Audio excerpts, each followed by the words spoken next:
Buenos días, estudiantes de economía, bienvenidos a esta sesión de aprendizaje titulada La teoría de la oferta o del productor.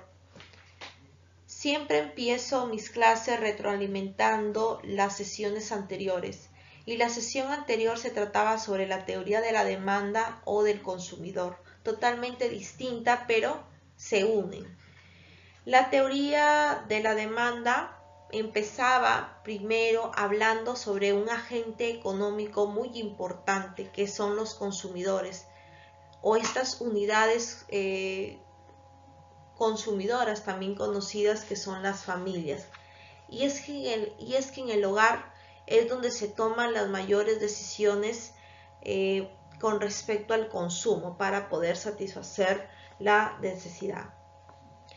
La demanda se definía como la decisión que toman los consumidores respecto a cuánto consumir de un determinado bien.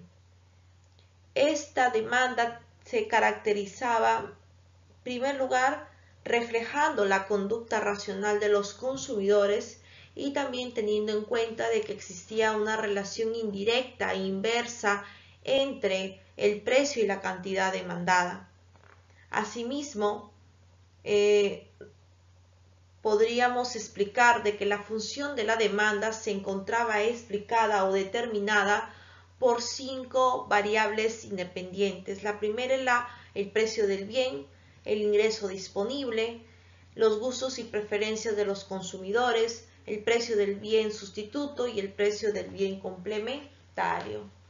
Muy bien. Veíamos también que existía unos cambios en la demanda, ¿no? Teniendo en cuenta que no iba a variar o conocido como el ceteris paribus. Cuando aumentaba la demanda, cuando aumentaba en este caso la demanda, aumentaba el ingreso, mejoraban los gustos y preferencias, aumentaba el precio del bien sustituto, pero disminuía el precio del bien complementario. Es cuando la demanda incrementaba o se desplazaba hacia la derecha. Pero ¿qué pasaba cuando esta demanda se desplazaba hacia la izquierda, ¿no? O cuando disminuía la cantidad demandaba, pues disminuían los ingresos, disminuían los gustos y preferencias de las personas, disminuía el precio del bien sustituto y aumentaba el precio del bien complementario. Veíamos también que la demanda se clasificaba en una demanda constante, en una demanda estacional y en una demanda conjunta. Dentro de esta demanda constante, su mismo nombre lo dice, permanecía el nivel de ventas constante, no había ninguna variación. Igual en el tema de la demanda estacional tenía que ver mucho con las fluctuaciones que se daba de un periodo a otro.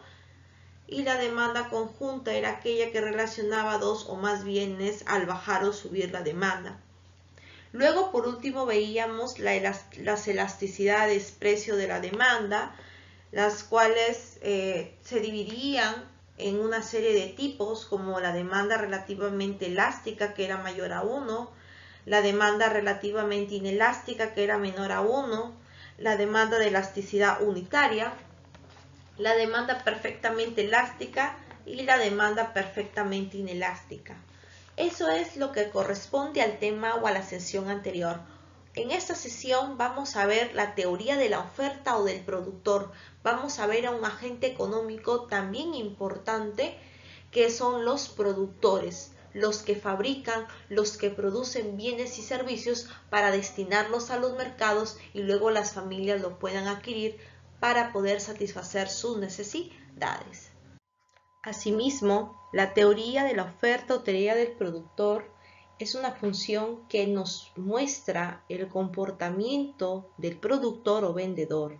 La oferta también nos muestra las distintas cantidades que están dispuestas a ofrecer los productores a diferentes niveles de precios que existen en el mercado.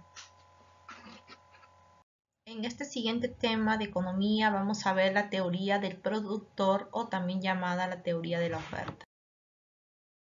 Los productores. Los productores forman parte de lo que es la teoría de la oferta o la teoría del productor. Los productores son aquellas empresas o personas o instituciones que pueden ser de carácter público o privado, que van a transformar una serie de recursos productivos en bienes o servicios que van a ser útiles para la sociedad. También los productores son quienes realizan cualquier actividad económica que va a aportar un valor agregado. La oferta. ¿A qué se denomina la teoría de la oferta o conocida como la teoría del productor? En este caso, la oferta es una función que nos va a indicar las diferentes cantidades de una mercancía que los productores desean y pueden vender a diferentes precios en un tiempo determinado. También se le puede definir a la oferta en economía como la cantidad de bienes y servicios que los ofertantes o oferentes están dispuestos a poner a la venta en el mercado a unos precios concretos.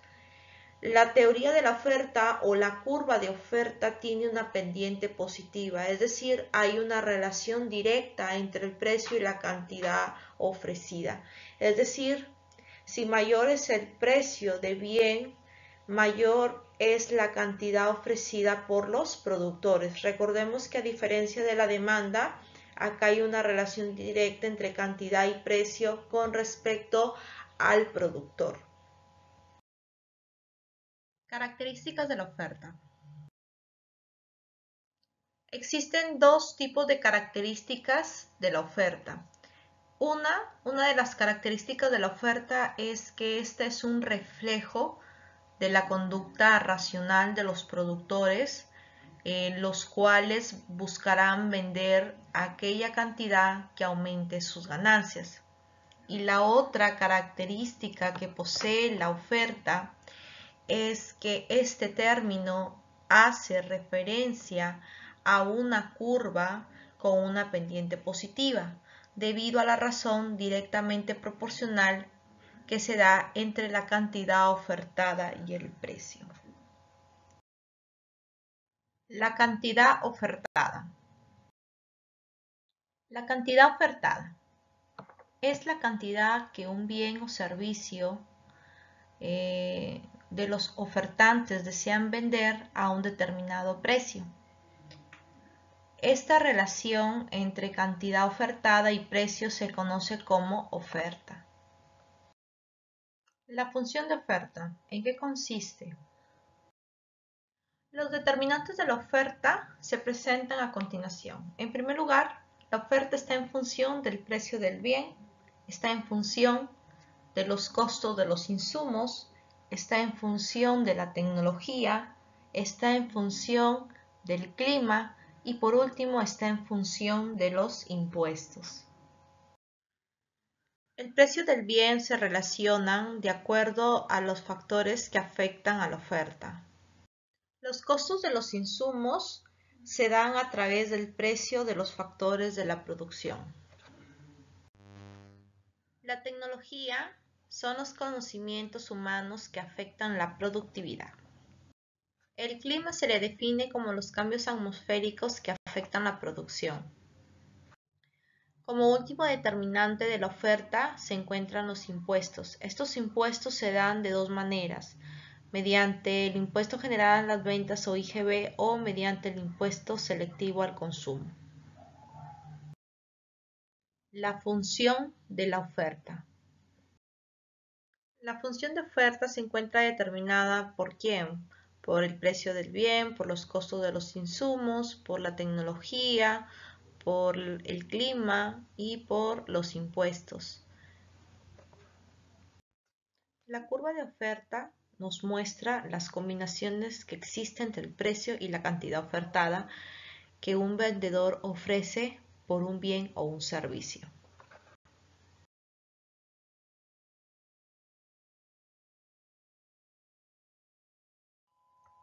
Ley de la oferta. La ley de la oferta. La ley de la oferta consiste en que existe una relación directa entre el precio y la cantidad ofertada.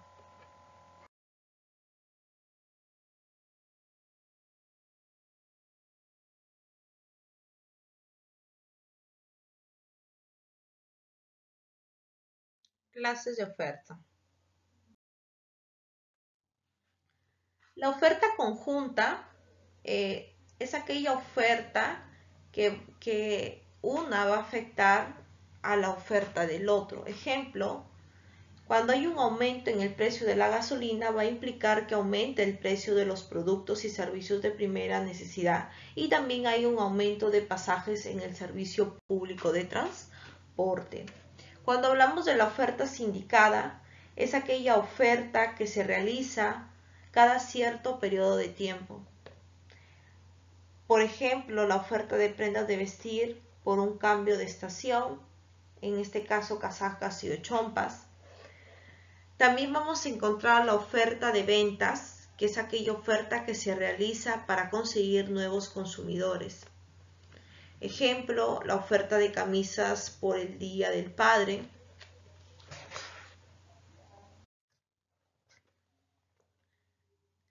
Seguimos con la clasificación de la oferta.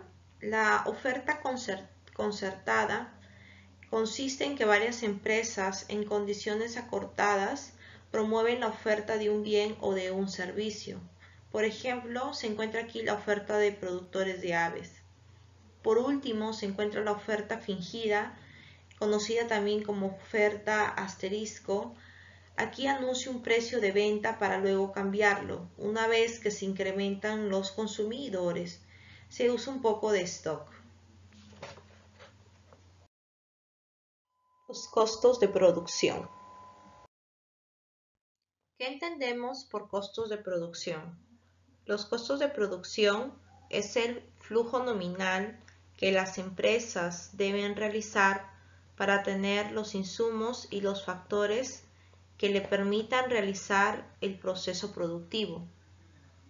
Los costos de producción dependerán principalmente de la cantidad de recursos empleados y del precio que tengan los mismos. Clases de costos. Los costos se clasifican en costes fijos y costos variables. Los costos fijos totales son aquellos costos que no dependen directamente de la cantidad producida, de tal manera que solo existen a corto plazo. También se les llama costos generales o costos hundidos, debido a que una empresa está inoperativa por un tiempo. La pérdida resultante será igual al coste fijo. Por ejemplo, gastos administrativos, gastos financieros, alquileres, algunos sueldos, la seguridad industrial, etc., son considerados costos fijos. Los costos variables totales son aquellos costos que dependen directamente de la cantidad producida, aunque no necesariamente en la misma proporción, existiendo a corto y largo plazo. También se les llama costos operativos o gastos de fabricación. Ejemplo de estos costos variables totales se encuentran los salarios por mano de obra directa, insumos, suministros, energía y depreciación de activos. El costo total es la suma de los costos fijos y variables para cada nivel de producción. Es importante también tener en cuenta que si la empresa produce 0 unidades, se va a cumplir lo siguiente, que el coste total sea igual al coste fijo. El coste medio total, llamado también costo promedio, costo unitario o precio de costo, es indispensable para todo aquel que quiera poner un negocio, calcular el precio de venta de su producto y compararlo con el precio de venta del bien. Así podríamos saber en qué situación se encuentra la empresa. Importante porque el coste medio total va a medir la eficiencia y el rendimiento de la producción.